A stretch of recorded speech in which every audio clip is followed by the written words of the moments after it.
बिस्मिल्लाहिर्रहमानिर्रहीम। अस्सलाम वालेकुम। इस वीडियो में हम जो हमारा पहला चैप्टर है इन्वेंट्री वैल्यूएशन, उसमें डिस्कस करेंगे कि इन्वेंट्रीज़ के लिए कौन कौन से प्रोसीजर्स और डॉक्यूमेंटेशंस की ज़रूरत पेश आती है। डॉक्यूमेंट करना इसलिए ज़रूरी होता है कि एक बड़े बिज़नेस के अंदर कितना रॉ मटेरियल आगे जा रहा है, प्रोडक्शन में यूज़ हो रहा है, या वो परचेज़ होने के बाद रिटर्न हो रहा है, या फिर वो भी स्टॉक में ही पड़ा हुआ है। इन सारी चीज़ों का हिसाब रखना बहुत ज़रूरी है। So will start with a factory.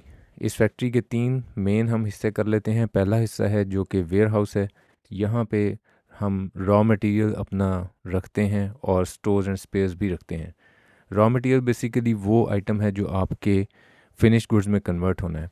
Stores and spheres आपकी कुछ स्पेयर पार्ट्स होते हैं जो कि आपके मशीनरी इक्विपमेंट में जिसकी ज़रूरत पेश आ सकती है, और प्रोडक्शन प्रोसेस को स्टॉपेज से बचाने के लिए आप कुछ स्पेयर पार्ट की इन्वेंट्री अपने पास रखते हैं ताकि फौरी तौर पे उसको अगर ज़रूरत पड़े किसी मशीनरी को चालू करने की तो फ़ौरन स्टोर से उसको मंगा लिया जाए। जो प्रोडक्शन डिपार्टमेंट है वो आपका main, that's your heart of the system. यहाँ पे 3 तरह के लोग आपको मिलेंगे। स्किल्ड वर्कर मिलेगा जिसके पास किसी लेट्स से ऑटोमोबाइल इंडस्ट्री के अंदर कोई टेक्नीशियन इंजीनियर होगा। सेमी स्किल्ड हो सकते हैं लोग जिनके पास कुछ ट्रेनिंग देकर उनको स्किल सिखा दी गई है, और अनस्किल्ड यानी प्योरली लेबर क्लास जिसको बस जो काम बताओ, लोडर्स वगैरह सामान उठा के इधर रख दिया उधर रख दिया। सो ये अनस्किल्ड वर्कर्स ये हो सकते हैं जो यहाँ पे काम कर रहे हैं। इसके अलावा इस फैक्ट्री के अंदर कुछ इनडायरेक्ट कॉस्ट जैसे फैक्ट्री का इंश्योरेंस, डेप्रिसिएशन प्लांट मशीनरी की, ये भी इनकर हो रही है, जिसको हमने स्टार्ट में डिस्कस किया है कि हम उसको ओवरहेड्स बोलते हैं। सो ये हमारी लेबर फोर्स है जो कि लेबर कॉस्ट बनती है, और ओवरहेड्स फैक्ट्री में भी इनकर हो रहे होते हैं, जिससे फिर सामान तैयार होकर फिनिश गुड्स वेयर हाउस में आ जाता है। यहाँ पे फिर प्रोडक्ट को प्रॉपर तरीके से रखा जाता है और उसकी पैकेजिंग वगैरह भी की जाती है। उसके लिए जो रिक्वायर्ड कंडीशंस हैं, मसलन अगर उसको कोई ह्यूमिडिटी या टेम्परेचर की रिक्वायरमेंट्स हैं प्रोडक्ट की, तो वो भी फुलफ़िल की जाती है इस फिनिश गुड्स वेयर हाउस में।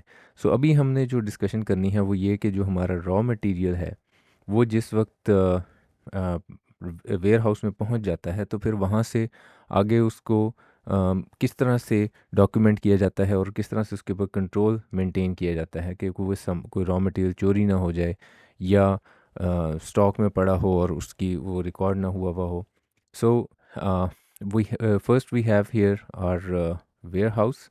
इस वेयर हाउस को प्रोडक्शन डिपार्टमेंट की तरफ से सामान मांगा जाएगा, जो कि अगर इसके पास होगा तो इशू कर देगा, अदरवाइज़ फिर ये जो कंपनी का परचेज़ डिपार्टमेंट होगा उससे कहेगा कि सप्लायर से सामान को मंगाया जाए और हमें प्रोवाइड किया जाए ताकि फिर वो प्रोडक्शन डिपार्टमेंट को दिया जा सके।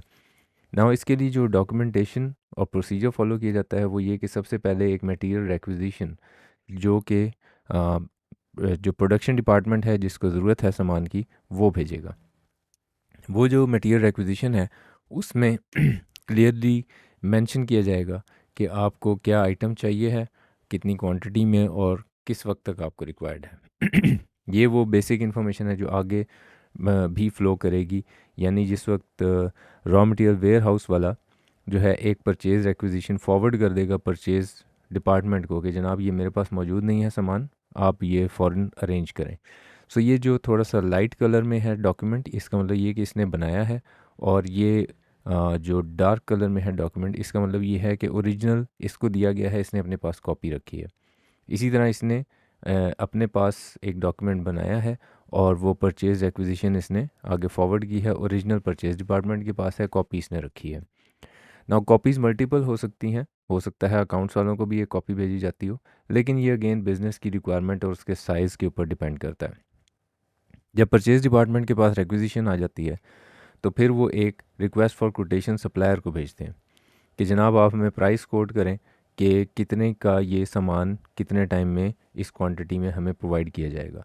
जो सप्लायर है वो अपनी कोटेशन बनाएगा और प्रोवाइड करेगा परचेज़ डिपार्टमेंट को, और अगर वो आप समझते हैं कि हाँ ठीक है मुनासिब रेट पर है, सब कुछ ओके है, हमारे जो प्रोडक्ट हमें चाहिए है वही मिल रहा है, तो फिर एक परचेज़ ऑर्डर इशू कर दिया जाएगा। This is a very important document, purchase order.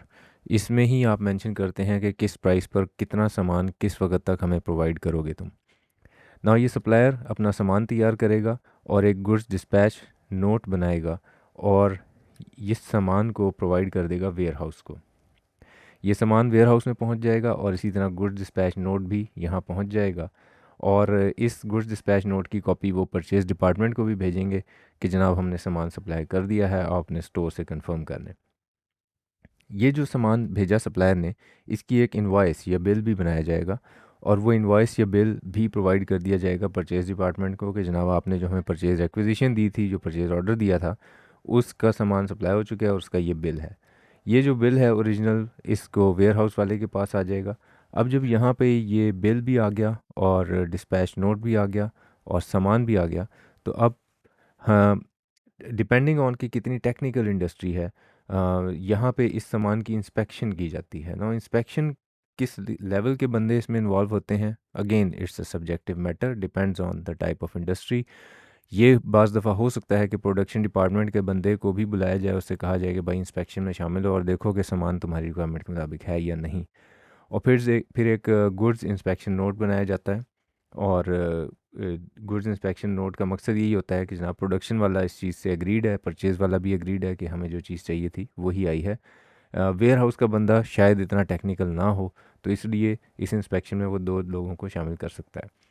जब इसकी क्लियरेंस हो जाएगी, यानी कि ये साबित हो गया कि वही सामान है जो चाहिए था, तो गुड्स रिसीविंग नोट बनाएगा ये वेयर हाउस वाला और ये GRN इसको एब्रीवेट किया जाता है।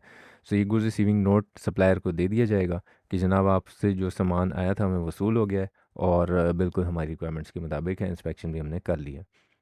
ये जो गुड्स रिसीविंग नोट बन जाता है, इसके बाद सामान बिल्कुल रेडी है और जो स्टोर वाला है बंदा, वो इस सामान को ओके करने के बाद पर जो प्रोडक्शन डिपार्टमेंट है उसको भेज देगा कि जनाब ये लें, आपने जो सामान मांगा था ये बिल्कुल आपकी रिक्वायरमेंट के मुताबिक मैसर हो गया है।